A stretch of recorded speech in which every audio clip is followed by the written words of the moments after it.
Друзья, всем привет! С вами Таня, и вы на канале Вкусно, пальчики оближешь. Сегодня мы с вами приготовим очень полезный, сытный ужин. Такой ужин готовится из простых, доступных ингредиентов, которые найдутся буквально у каждой хозяйки в доме. Готовится такой ужин легко, просто и получается очень сочным, вкусным и сытным, поэтому вы с легкостью сможете накормить большую семью. Итак, приступим к приготовлению. Для приготовления нам понадобится 500 грамм фарша. У меня смесь 250 грамм куриного и 250 грамм свино-говяжьего фарша.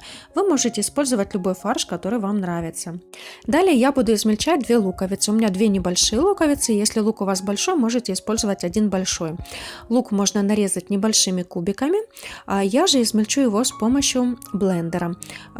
Максимально мелко. Вот таким вот образом, практически в кашице, для того, чтобы лук сильно в фарше не чувствовал. Но опять же, вы можете нарезать как проще. Далее я добавляю 4 небольшие зубчика чеснока, которые я выдавливаю через пресс. Чеснок придаст очень такой аппетитный аромат, получится очень вкусно. Далее добавляю соль по вкусу. Также добавляю черный молотый перец и различные специи и травы. Специи и травы добавляйте по своему вкусу, кто что любит. Я добавляю в фарш побольше специй для того, чтобы блюдо не было в результате пресное и чтобы у него был яркий вкус. Но это по желанию. Итак, фарш мы подготовили. И следующий ингредиент, который нам понадобится, это тыква. Тыкву очищаем. Я нарезаю вот такими вот крупными кусками, и после этого необходимо натереть тыкву на крупной терке. Я это сделаю с помощью кухонного комбайна для того, чтобы упростить и ускорить процесс. Можно натереть также на обычную терку. Итак, тыкву я натерла на терке, перекладываю ее в отдельную миску. Всего я использовала 1,5 килограмма тыквы. Далее тыкву необходимо посолить по вкусу и перемешиваю тыкву с солью.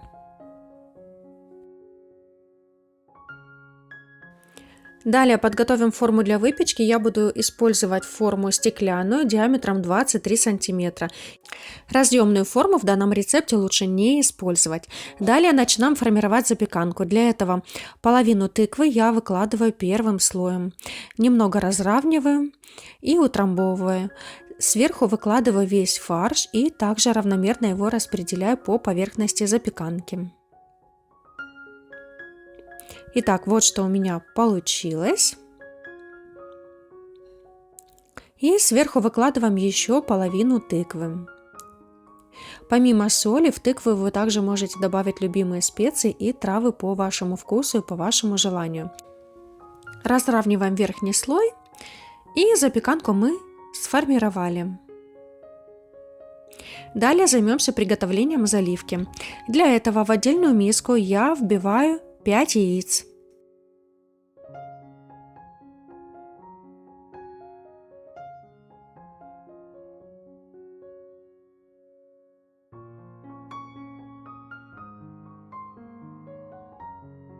Добавляю 100 мл молока. Добавляю соль по вкусу. Все хорошенько перемешиваем вилкой или венчиком до однородности.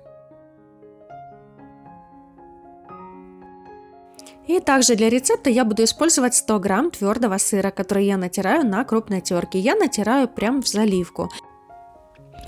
При желании вы можете натирать твердый сыр отдельно и затем посыпать им запеканку. Я сразу соединяю заливку с сыром, хорошо перемешиваю до однородности. Далее подготовленной заливкой заливаю запеканку вот таким вот образом. Равномерно распределяем заливку с сыром.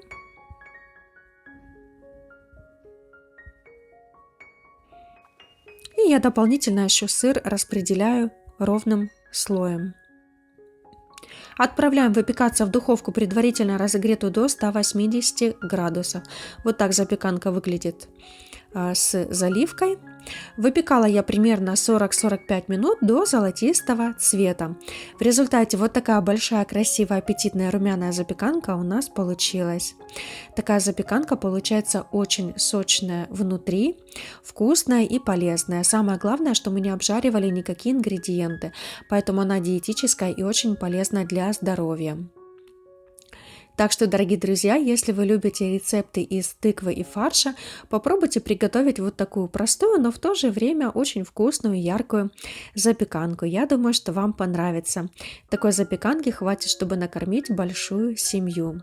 Очень простое и бюджетное блюдо, которое сможет приготовить каждая хозяйка. Давайте же посмотрим, как выглядит блюдо в разрезе. Вот так запеканка великолепно держит свою форму. Посмотрите, какой красивый кусочек в разрезе. И ее с легкостью можно подать порционно. Запеканка получается очень сочная. И за счет добавления большого количества специй и трав получается очень яркая по вкусу. Так что, дорогие друзья, готовьте вместе со мной. Я надеюсь, что этот рецепт будет вам полезен. Чтобы его не потерять, сразу нажимайте лайк. Также подписывайтесь на канал, нажимайте на колокольчик, чтобы не пропустить новые интересные рецепты, которые выходят на моем канале регулярно.